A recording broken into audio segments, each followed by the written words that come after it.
How does the irony of Mrs. Manstey's death develop the theme of Mrs. Manstey's view? In this lesson, you will learn how an author conveys a theme by examining the use of irony. But let's review. We've been doing a close reading of Edith Wharton's first short story, Mrs. Manstey's View.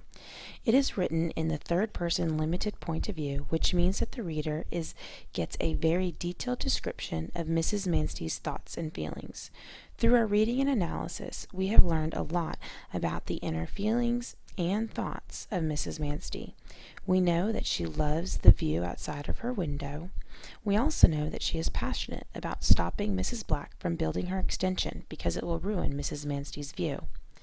We've also identified the fact that Mrs. Manstey actually thinks she was successful in persuading Mrs. Black to stop the construction, but because we've already read the short story, we know that Mrs. Black was never going to stop the construction of the addition. We know this because as she was talking to Mrs. Manstey, Mrs. Black used sarcasm, which is the act of mocking or using ironic language that is intended to convey scorn or insult. She used sarcasm because she thinks Mrs. Manstey is crazy. In this lesson, we are going to focus on irony, which is the use of words to convey an intended meaning that is opposite of the expected meaning. There are three types of irony. Dramatic irony occurs when the audience knows something that the character does not. Verbal irony occurs when a person says something but means another. And situational irony occurs when the outcome is different from what is expected. In today's lesson, we will focus our attention on situational irony. Specifically, we are going to figure out how irony conveys the theme. So, when we do this, we are going to follow three steps.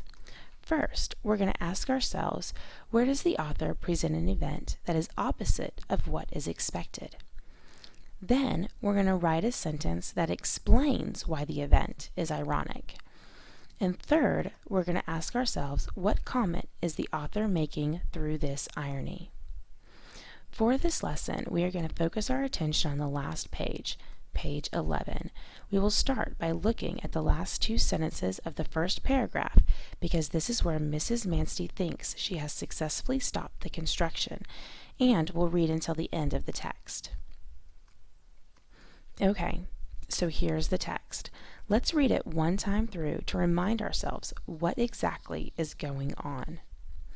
It was evident that since the fire, the builders had not returned to their work.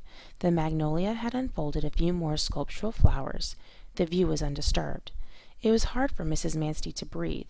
Each moment it grew more difficult. She tried to make them open the window, but they would not understand.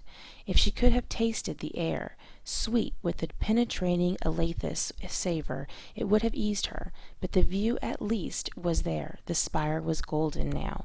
The heavens had warmed from pearl to blue. Day was alight from east to west. Even the magnolia had caught the sun. Mrs. Manstey's head fell back, and smiling she died. That day, the building of the extension was resumed. So now we're going to ask ourselves, where does the author present an event that is opposite of what is expected? Well, in this first sentence, it says that the builders had not returned to their work, meaning that the construction had stopped. This is exactly what Mrs. Manstey wanted. Remember, she set fire to the wooden balcony on Mrs. Black's building to stop the extension from being built. Mrs. Manstey, who was gravely sick at this point, is pleased with what she had stopped, and she dies. Then, this last line says that the construction resumed immediately after her death. This is our situational irony, because as the reader, I would expect the story to end with the protagonist getting her way, because, let's face it, that's what a lot of stories do. They have happy endings, but that's not the case here. So now that we've identified the irony, we're going to write a sentence that explains why this event is ironic. And this is what I'm going to say. Mrs. Manstey died believing that she stopped the construction of Mrs. Black's extension.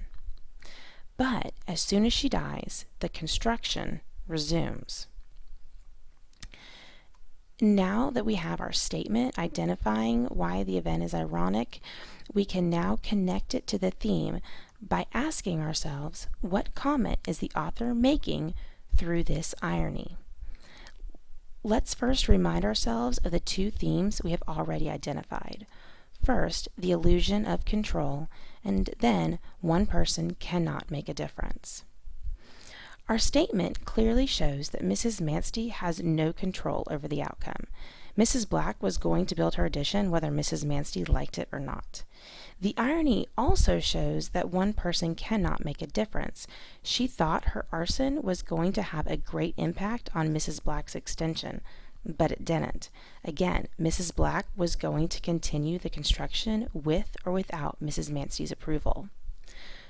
Focusing on how the irony works within a piece of literature is important because it can help convey a theme. Now that you have made the connection, you can now look even deeper in the text and analyze how irony can also play a role in the overall structure and meaning of a text. So, when you're trying to identify how irony conveys a theme in a piece of literature, you can follow these 3 steps. First, ask, where does the author present an event that is opposite of what is expected?